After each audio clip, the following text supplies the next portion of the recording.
Shalom, sahabat Gracia dimanapun Anda berada.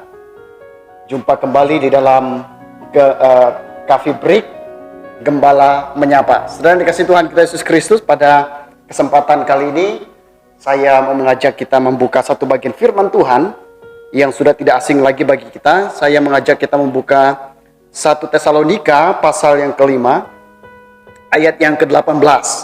Saya akan bacakan buat kita. Mengucap syukurlah dalam segala hal, sebab itulah yang dikehendaki Allah di dalam Kristus Yesus bagi kamu. Saudara, kita akan melihat satu tema kecil dalam bagian firman Tuhan ini, yaitu kekuatan mengucap syukur.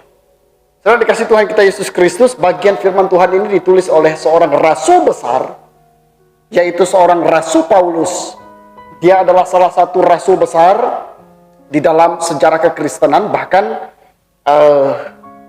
dia menulis sebagian dari kitab perjanjian baru. Kalau kita melihat ada 13 catatan Rasul Paulus di dalam perjanjian baru. Oleh sebab itu Rasul Paulus adalah salah satu dari sekian banyak rasul besar di dalam sejarah kekristenan. Saudara dikasihi Tuhan kita Yesus Kristus, pada saat ini kita kembali kepada teks pembacaan firman Tuhan. Mengucap syukurlah dalam segala hal, sebab itulah yang dikehendaki Allah di dalam Kristus Yesus. Kata mengucap syukur, ini tekanan kita pada saat ini. Di sana Rasul Paulus menggunakan kata present aktif, imperatif. Itu artinya bahwa keadaan tidak boleh mendikte syukur kita. Keadaan tidak boleh mendikte syukur kita. Artinya bahwa apapun keadaan dan situasi, itu tidak menyurutkan umat Tuhan, tidak menyurutkan orang-orang Kristen untuk tetap bersyukur. Oleh sebab itu bukan bergantung kepada keadaan, situasi yang ada, tetapi bergantung kepada kehendak Tuhan.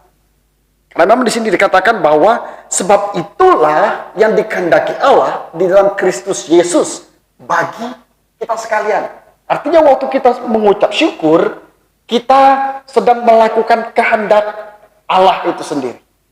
Saudara yang dikasihi Tuhan, ini adalah salah satu kehendak Allah dari sekian banyak kehendak Allah. Sekali lagi saya bacakan, mengucap syukurlah dalam segala sesuatu, sebab itulah yang dikehendaki Allah di dalam Kristus Yesus. Waktu kita bersyukur dalam setiap keadaan, maka kita sedang melakukan kehendak Allah. Karena dikasihi Tuhan kita Yesus Kristus, keadaan yang sedang kita hadapi hari ini, itu terkadang membuat kita tidak bisa bersyukur. Keadaan yang sedang kita hadapi hari ini adalah keadaan yang begitu sulit. Ini bukan satu wilayah, tetapi seluruh dunia mengalami keadaan situasi yang begitu sulit. Tapi ingat baik-baik saudara, seperti yang sudah dikatakan oleh Rasul Paulus, bahwa jangan sampai keadaan itu mendikte kita untuk bersyukur. Sebab kehendak Allah lah yang harus mendikte kita untuk tetap bersyukur. Saudara dikasihi Tuhan kita Yesus Kristus, di akhir daripada perenungan kita pada saat ini, ada satu kalimat yang perlu kita ketahui. Ingat bahwa syukur harus mengalir, tidak untuk semua hal, tetapi dalam segala situasi. Sekali lagi saudara, perhatikan baik-baik. Ingat bahwa syukur harus mengalir, tidak untuk semua hal, tetapi dalam segala situasi. Tuhan Yesus memberkati. Shalom.